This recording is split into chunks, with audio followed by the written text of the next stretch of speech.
प्रश्नावली 3.2 प्रतिस्थापन विधि से समीकरण को हल करना हम लोग सीख रहे हैं।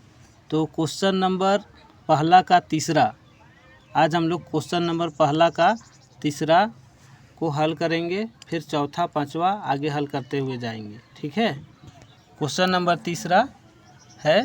ठीक है, तो इसको सबसे पहले कैसे बनाएंगे, हल लिखेंगे। ठीक है, हल ये 3x माइनस वाई बराबर 3, इसको समीकरण 1 मान लेना है। ठीक है, अब उसके बाद में नेक्स्ट है 9x माइनस 3y बराबर का 9, इसमें से कॉमन जा रहा है। ठीक, तो सबसे पहले इसका कॉमन ले लेना है।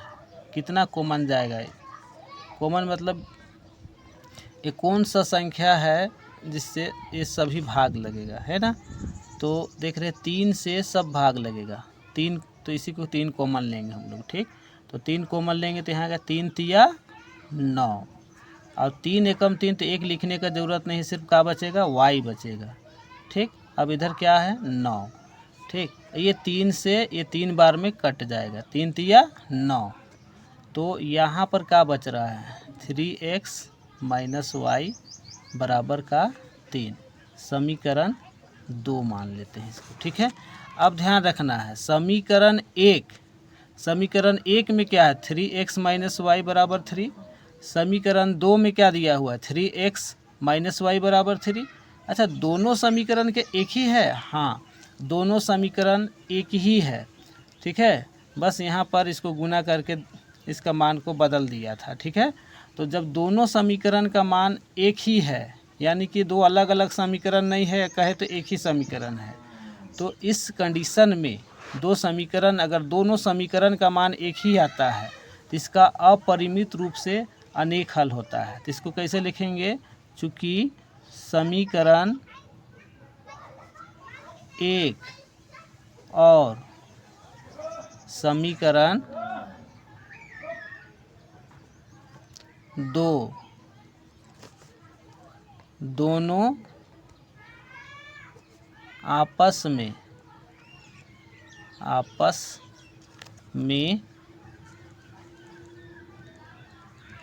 बराबर हैं। ठीक है, इसलिए समीकरण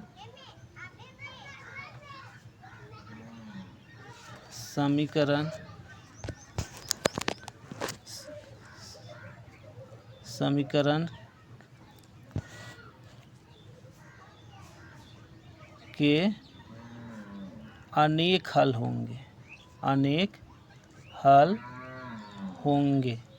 इसका x और y का मान नहीं निकलेगा, समीकरण के अनेक हल आएगा।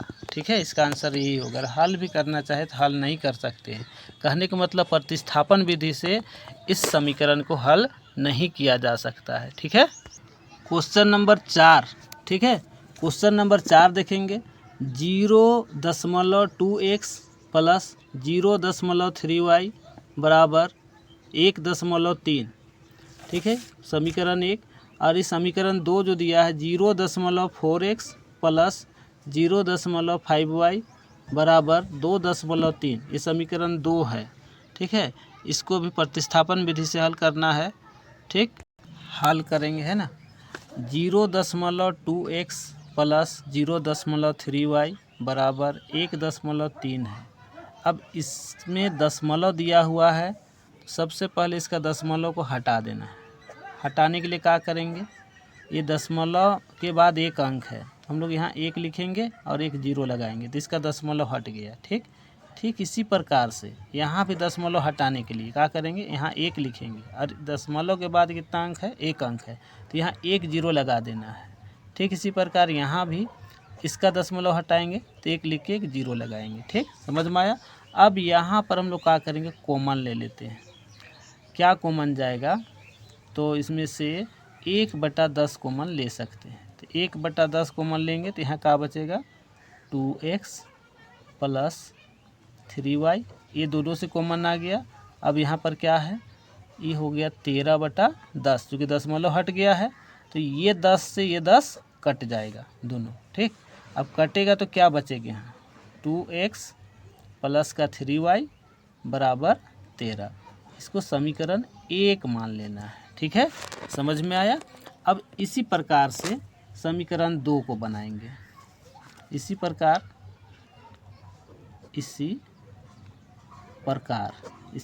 क्या दिया है, समीकरण 2 जो होगा 0.4x प्लस 0.5y बराबर 2.3। तो इसका दशमलव हटाएंगे तो क्या आएगा 4x बटा 10 प्लस 5y बटा 10 बराबर 23 बटा 10। यहाँ भी कॉमन ले लेंगे तो बचेगा 1 बटा 10, यहाँ होगा 4x प्लस 5y बराबर 23 बटा 10। ये 10 से 10 कट जाएगा।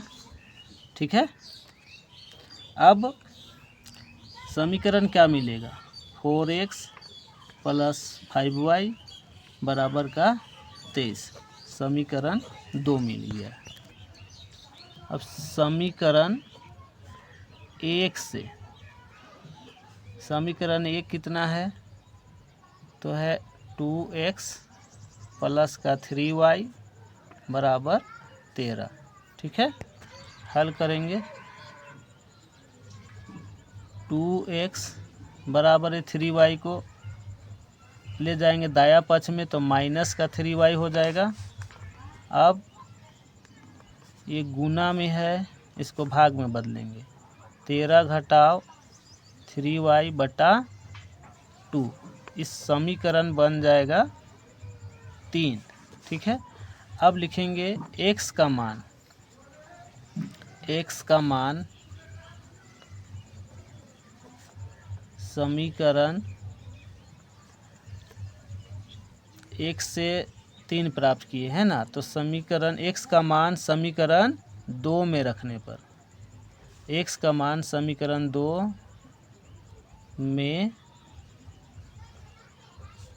रखने पर x का मान समीकरण 2 में रखने पर तो समीकरण 2 कितना है पहले लिख लेते 4x प्लस का 5y बराबर 23।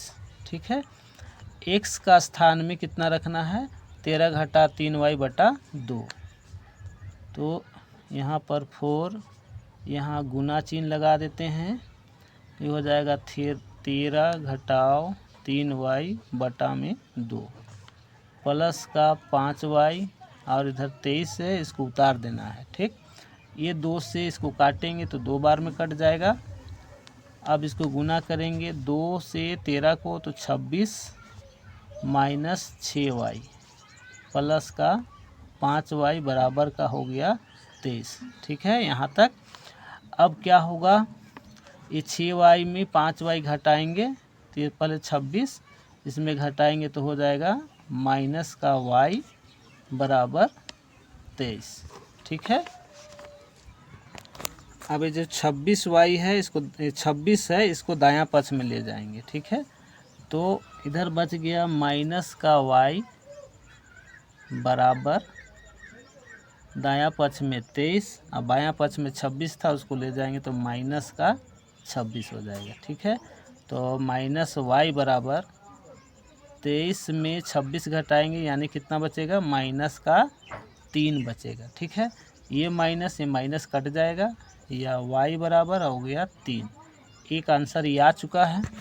अब y का मान को समीकरण 3 में रख देते हैं तो x का मान आ जाएगा। ठीक है, अब लिखेंगे y का मान समीकरण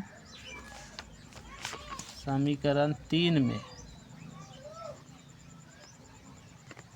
y का मान समीकरण 3 में रखने पर समीकरण 3 कितना आया है तो x बराबर 13 घटाव 3y बटा 2। इस समीकरण 3 आया है ना, तो 13 घटाव 3 गुना y का मान कितना आया है तो y का मान 3 आया है तो यहाँ 3 रखेंगे बटा में 2 होगा तो ये हो जाएगा 17/2 आ रहा है x। हेलो, इसमें ध्यान देना है, यहाँ पर एक चीज़ छूट गया था देखने में।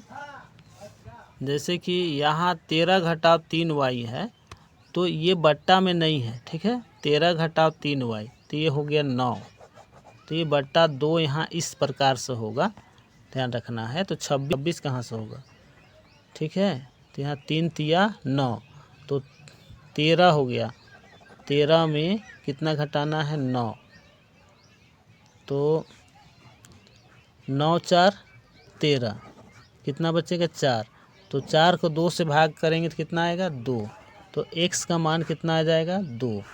इसलिए सजा के लिख देना है x = 2 और y = 3। ये हो गया आंसर, ठीक है। हाँ, तो समझ में आया होगा, यहाँ पर छूट गया था थोड़ा, ठीक है।